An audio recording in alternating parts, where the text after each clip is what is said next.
Hi, this is Dr. Rosario, and this is our first video in our series on microbial genetics. In this lecture, we are going to focus on the structure of microbial genomes and how those genomes are copied and passed down to subsequent generations through replication. We have two main goals for this video.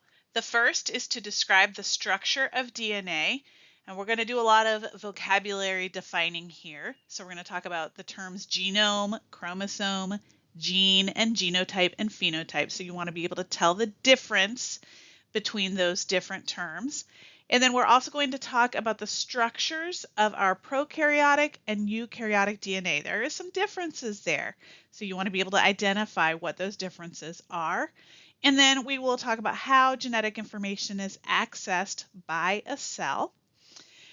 And then finally, we will talk about the process of DNA replication. Of course, there's a lot of details, and we're not going to go into the super minutia here, but you do need to know some of the important enzymes that are involved and the overall process, which is what we call semi-conservative replication. So we are going to talk about all of these things in this video. Genetics is the study of inheritance. Right? We can study genetics at a variety of different levels, at the level of an organism, at a level of a cell, or even at the molecular level. Primarily, we're going to focus at molecular genetics in this class. A genome is the set of genetic information within a particular cell. So it's the entire set of all the genetic information. And of course, genetic information in cells is found in DNA. And that DNA can be found in eukaryotes, in the nucleus, in the mitochondria, in chloroplasts if we're talking about plants, and then also sometimes we have DNA in the form of plasmids, which are these small circular pieces of DNA. Together, all of this DNA makes up the genome of a eukaryotic cell. So for prokaryotes, the genome is structured a little differently. So remember, in our prokaryotes, the DNA is just found floating in the cytoplasm, and most of the DNA of a prokaryotic cell is included as part of the prokaryotic chromosome. So we call that chromosomal DNA. And then you may also have some plasmids that are part of that genome as well. So the genome in a prokaryotic cell is chromosomal and plasmid DNA. Okay, so this is where things get a little bit different with viruses. Viral genomes are going to be much smaller than our cellular genomes, and they can be composed of either DNA or RNA. So if a genome is the entire set of genetic information in a cell or a virus, then a chromosome is a unit or piece of DNA that makes up a genome. So it's a single piece of DNA. Prokaryotes, remember, their DNA is found floating in the cytoplasm, and there's usually just one chromosome, right? That chromosome is usually circular. There's no end and no beginning. It's just one continuous circle. On the other hand, the chromosomes of our eukaryotes, remember, they're found inside the nucleus. There's usually multiple chromosomes, and those multiple chromosomes are linear, right? So they have ends to them. E. coli is of course, our example bacteria. Within its single circular chromosome, it has about 4,000 to 5,000 genes, right? That's on one chromosome. Eukaryotes, on the other hand, right, our example, of course, is going to be our humans. Humans have about 23,000 genes within our genome, and those genes are spread out across 46 different chromosomes.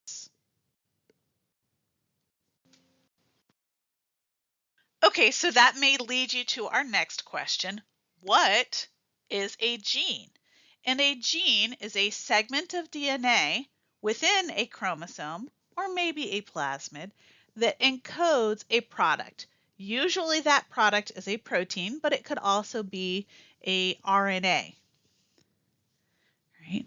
So there are three main categories of genes, and they're categorized based on what those products are.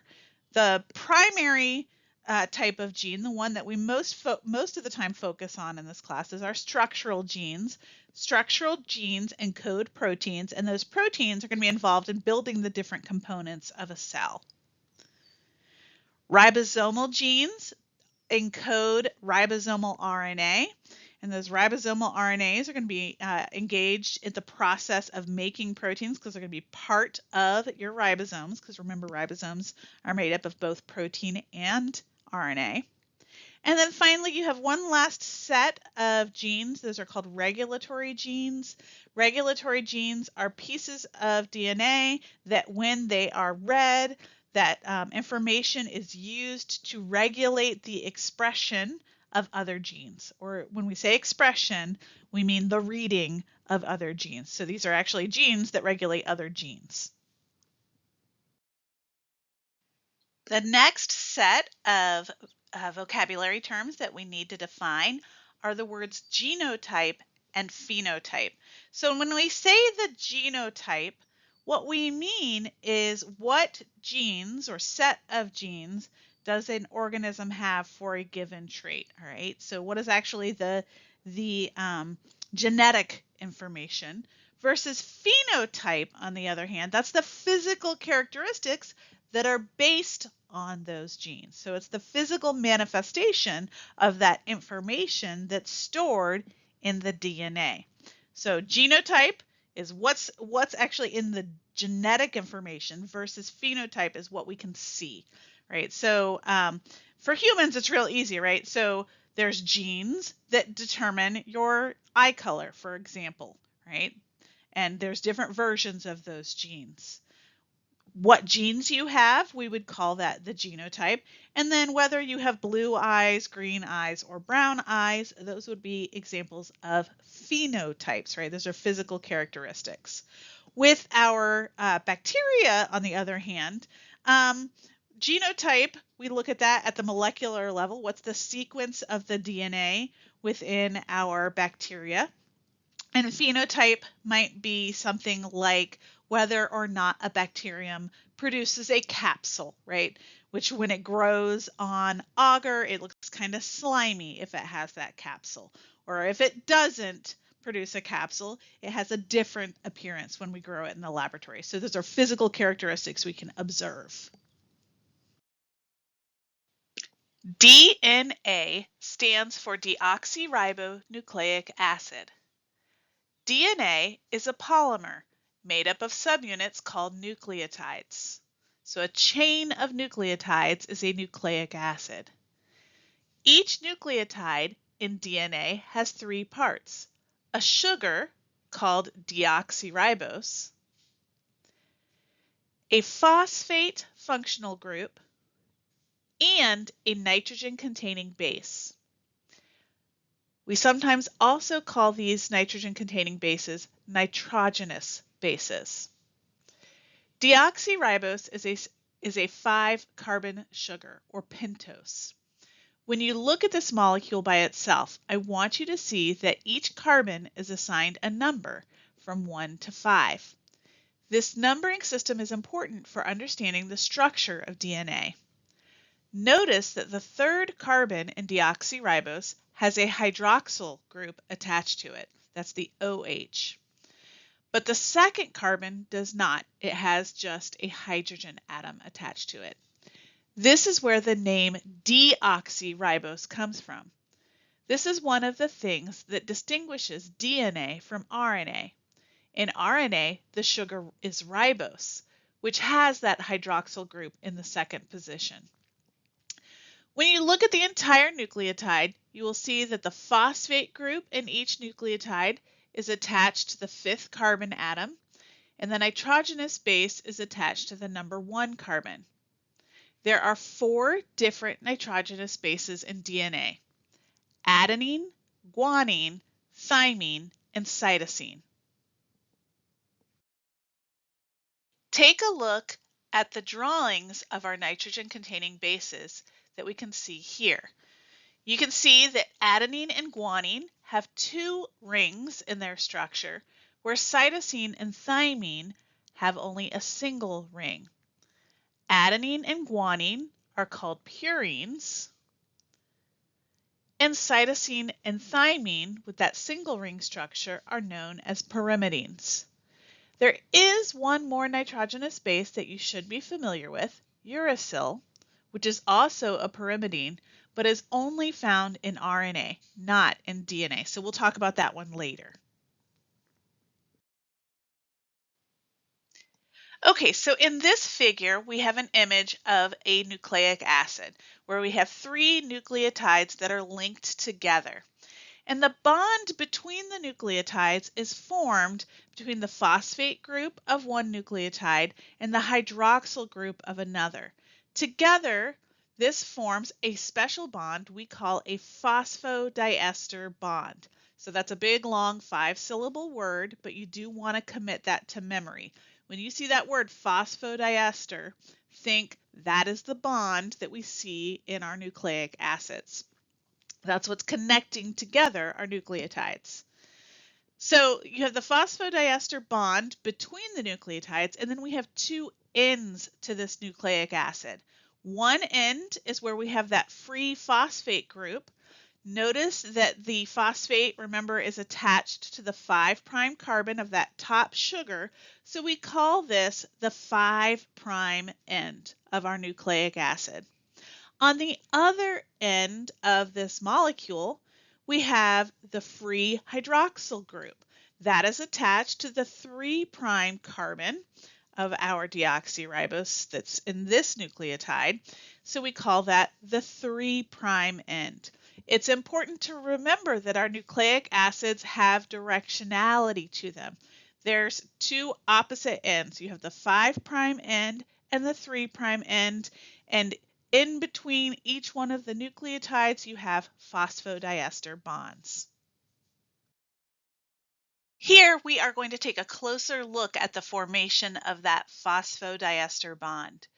So the raw material that is used to build our nucleic acids are what are known as nucleotide triphosphates. This may sound vaguely familiar to you because ATP is actually a nucleotide triphosphate.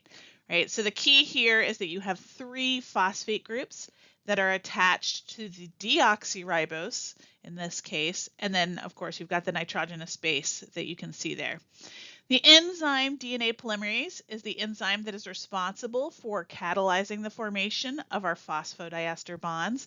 And what happens is the 3' hydroxyl group at the end of the nucleic acid that's growing now is going to be used to displace 2 of the phosphates and then form the phosphodiester bond that we see in the right-hand side of our screen. What's left after this process is that you get this what's called pyrophosphate, which is 2 phosphate groups that then will be recycled by the cell.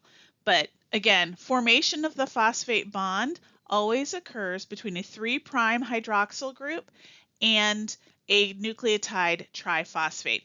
Why do you care about this? Because it seems like a lot of chemistry, right? But the reason why this is important is that we only can add new nucleotides to a DNA chain at that 3' end.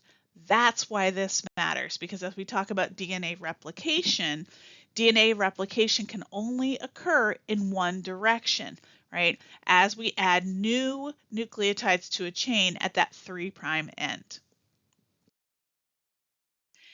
DNA, as we see it within cells, is composed of a double helix structure.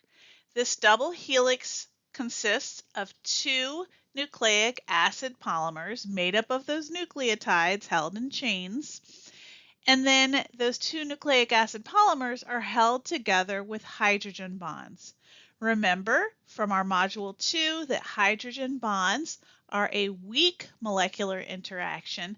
However, there are many of them along the entire length of a DNA double helix, and that becomes important in terms of the structure of this molecule. The two chains are complementary to one another, and they're complementary due to what we call base pair relationships. Your adenines will always pair with thymine, forming two hydrogen bonds. And your cytosines will always pair with guanines, forming three hydrogen bonds. These AT and CG base pairs provide the complementarity that we see between our two separate chains. So if you know the sequence of one of the nucleic acids, you can automatically figure out what the sequence is of the other nucleic acid that makes up your DNA. The two chains are not identical to one another, but they are complementary. In addition, the two chains are anti-parallel. What we mean by that is on the backbone of that molecule, of that nucleic acid molecule, you have your sugar, phosphate, sugar, phosphate, sugar, phosphate repeating subunits.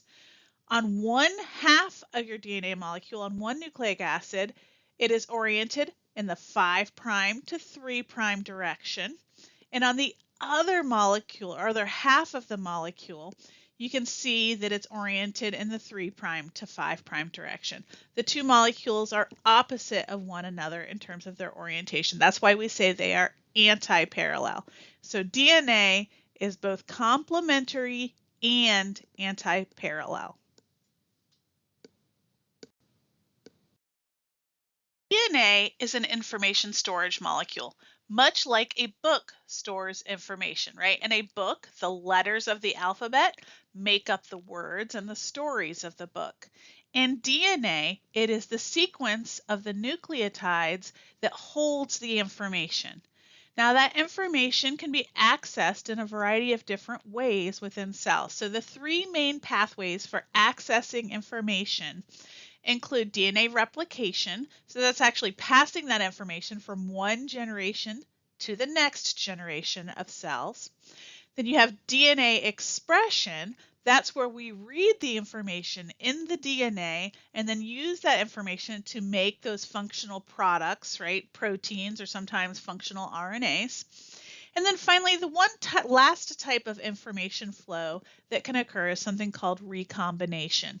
In recombination, you can have a piece of genetic information from one chromosome shared and inserted into another DNA molecule. This is what we call horizontal gene transfer. So that's another form of information flow that can occur. For the rest of this video, we are going to focus on DNA replication. In later lectures, we will cover gene expression and recombination. DNA replication is semi-conservative, and I'm going to explain what I mean by that. So you have a piece of DNA that comes from the parent. We're going to call that piece of DNA the parent DNA.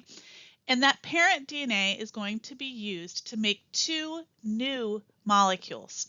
Now those two new molecules, though, they're not actually entirely new, because what happens is the parent DNA separates and then is used as a template to make the daughter molecules. All right, so those daughter molecules are now half completely new DNA and half parent DNA. That's what we mean by semi-conservative. Each new double helix is half parent and half new. When we look at this, it's going to seem pretty obvious that this is how DNA is replicated, but believe it or not, it took scientists a really long time to figure this process out.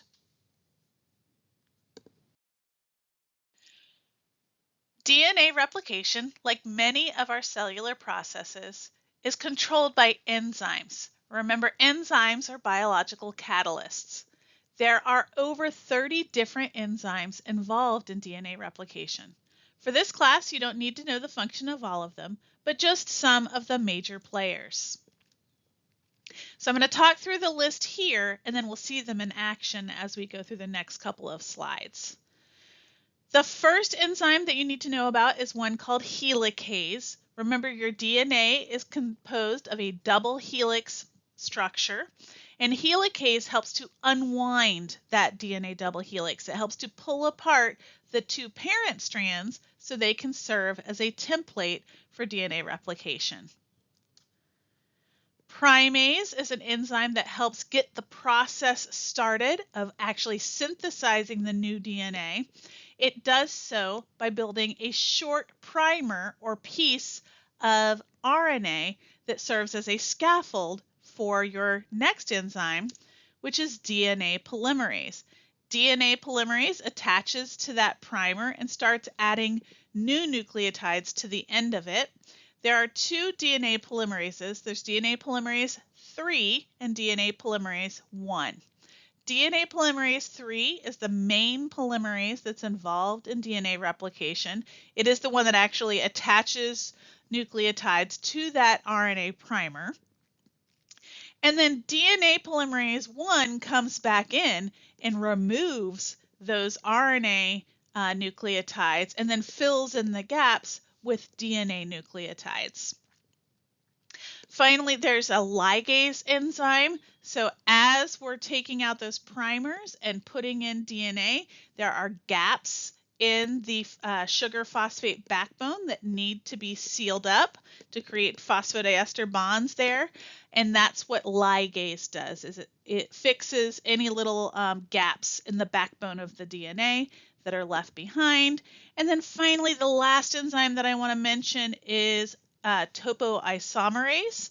So there are several different topoisomerases involved in DNA replication, but their job is to help relieve supercoiling of DNA that can happen as the replication process is occurring.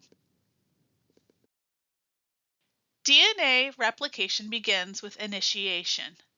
This process starts at what is called the origin of replication. The origin of replication is an area on the chromosome that is rich in adenine and thymine, right? Remember that AT base pair only has 2 hydrogen bonds, right? As opposed to the GC base pair that has 3 hydrogen bonds. So that makes it a little bit easier to pull apart the DNA in this region. Prokaryotic cells, on their chromosomes, they have a single origin of replication. In eukaryotes, on the other hand, you'll have multiple origins of replication, and that's because their chromosomes are usually much larger than prokaryotic chromosomes.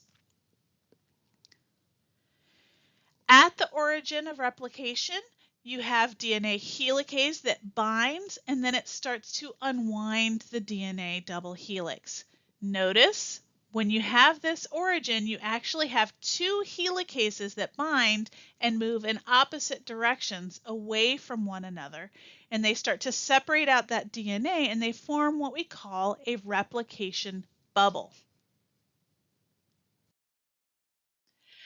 As the helicase enzymes unwind the DNA and start to form that replication bubble, you have a supercoiling of the DNA that occurs downstream from the helicases. That supercoiling can create tension on the DNA, and that's where the topoisomerases come in. Topoisomerases come in and help to relieve that tension ahead of the helicase enzymes. Think about trying to unwind a piece of yarn or a piece of thread. If you start to pull apart the threads, it'll get tangled because you get kind of the supercoiling that occurs further down the strand. Here we have our opened up replication bubble, and within that replication bubble we have 2 what are known as replication forks, right? We have our 2 helicases that are moving in opposite directions of one another, and at both of those replication forks we will have DNA replication occurring. So we're going to focus on just one of those two forks.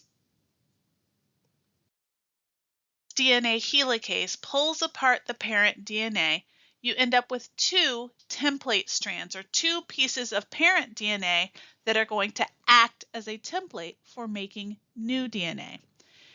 One of those strands is going to be what we call the leading strand. The other strand is what will be called the lagging strand. We're going to focus here first on the leading strand.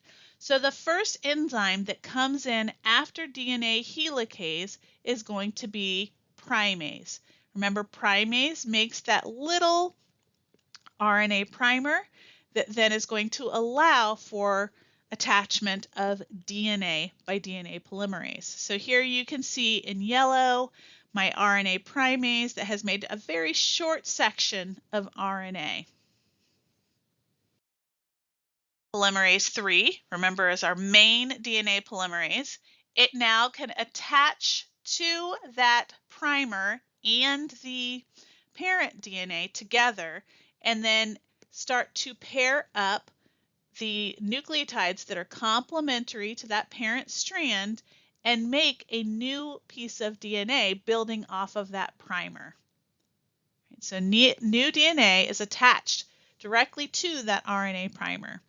DNA polymerase 3 can't just make DNA without something to attach it to. That's why we have the primer to begin with. Remember when we talked about the structure of DNA, I said that new nucleotides can only be added to the 3' end of a nucleic acid. As a result, DNA synthesis always occurs from the 5' direction to the 3' direction. So you can see on this leading strand, the 5' end of that new DNA molecule starts with the RNA primer, and then we keep adding new nucleotides to the 3' end. And as that helicase unwinds the DNA, that DNA polymerase is just going to follow behind it and continuously add new nucleotides to the 3' end of that growing new strand of DNA.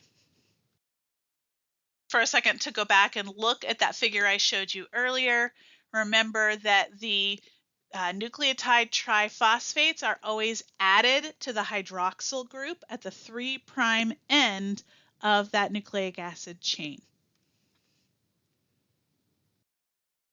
The consequence of the directionality of your DNA synthesis, the synthesis of the opposite strand, what we call the lagging strand, occurs away from the helicase. So you can see on the top half of this molecule, you have a primer that was made, and then you have a new strand of DNA that is being synthesized, but that DNA polymerase is actually moving away from the helicase.